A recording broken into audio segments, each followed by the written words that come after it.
बालोद जिला से एक ऐसी खबर सामने आ रही है जिसे देख करके आप भी हैरान हो जाएंगे।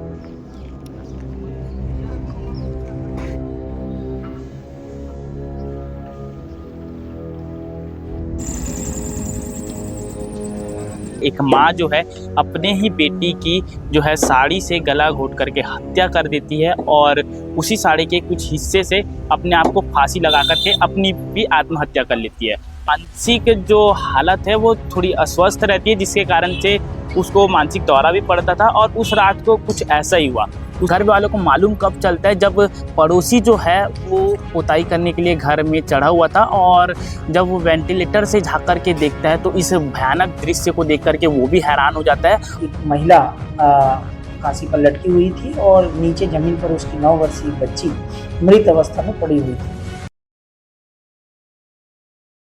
जी नमस्कार, मैं हूं मयंक और आप देख रहे हैं आरजन अपडेट। और बालोद जिला से एक ऐसी खबर सामने आ रही है जिसे देख करके आप भी हैरान हो जाएंगे। जी हाँ, मैं बात कर रहा हूं एक ऐसी घटना की जिसमें एक माँ जो है अपने ही बेटी की जो है साड़ी से गला घोट करके हत्या कर देती है और उसी साड़ी के कुछ हिस्से से अपने आप को फांसी लगा करके अपनी भी आत्महत्या कर लेती है। ऐसी एक दर्दनाक घटना जिसके बारे में आज विस्तार से चर्चा करेंगे इस वीडियो में। और दरअसल जो घटना है वो शुक्रवार से शनिवार के बीच रात करीब 1 बजे की है। निकिता जो है अपने कमरे में अपने दोनों बच्चों के साथ सो रही होती है, जिसमें से उसकी एक बेटी 10 वर्ष की रहती है जिसका नाम वैभवी रहता है और उसका एक लड़का भी रहता है। निकिता की जो मानसिक जो हालत है वो थोड़ी अस्वस्थ रहती है, जिसके कारण से उसको मानसिक दौरा भी पड़ता था और उस रात को कुछ ऐसा ही हुआ।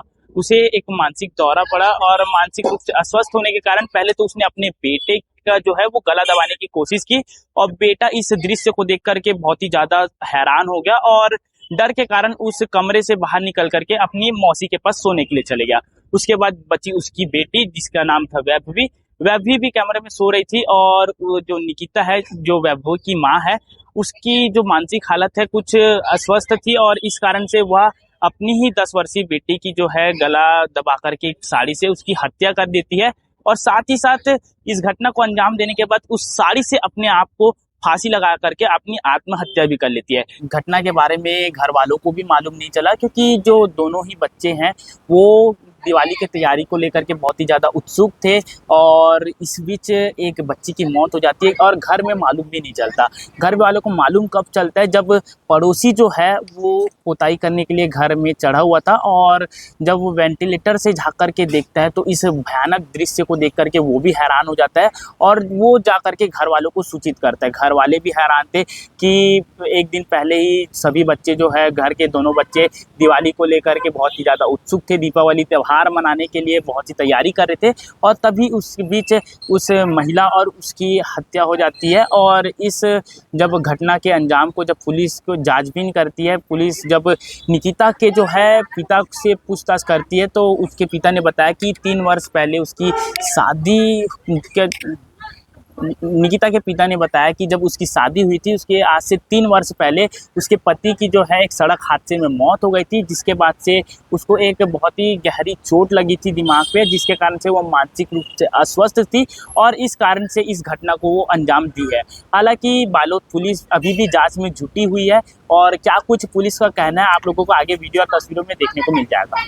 थाना बालोद को सूचना प्राप्त हुई थी कि शिकारी पारा में एक महिला फांसी पर लटकी हुई है, जिसकी सूचना पर तत्काल टीम मौके पर उपस्थित हुई और परिजनों की उपस्थिति में घर का निरीक्षण करने पर यह भी तथ्य सामने आया कि घर कमरे में घुसने का अन्य कोई रास्ता नहीं था और उसे परिजनों की उपस्थिति में गेट को खोला गया। अंदर में जाने पर एक महिला फांसी पर लटकी हुई थी और नीचे जमीन पर उसकी 9 वर्षीय बच्ची मृत अवस्था में पड़ी हुई थी। तत्काल मौके पर पंचनामा कार्यवाही कर उसमें मर्ग कायम किया गया है, विवेचना में लिया गया है।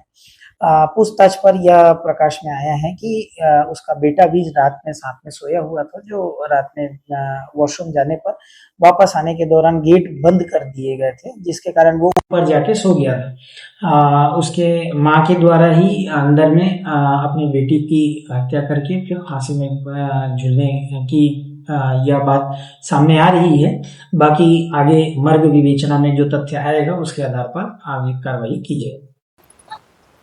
इस क्राइम की इस ज़बरदस्त खबर के पीछे पूरा सहयोग हमारे साथी योगेश साहू का जाएगा, जो कि बालोद के एक बहुत ही अच्छे पत्रकार है और जिन्होंने लगातार क्राइम स्टोरी को हम तक पहुंचाने की कोशिश की है। तो योगेश भाई का भी बहुत बहुत धन्यवाद कि आपने हमारे तक इस स्टोरी को पहुंचाया। और ऐसे ही बालोद की अगर बहुत सी जो क्राइम स्टोरी है उसे भी योगेश भाई के द्वारा सभी लोगों तक प्रसारित भी किया जाता है। और तमाम प्रकार की खबरों के साथ मिलेंगे नेक्स्ट वीडियो में। तब तक के लिए जय हिंद, जय भारत, जय छत्तीसगढ़।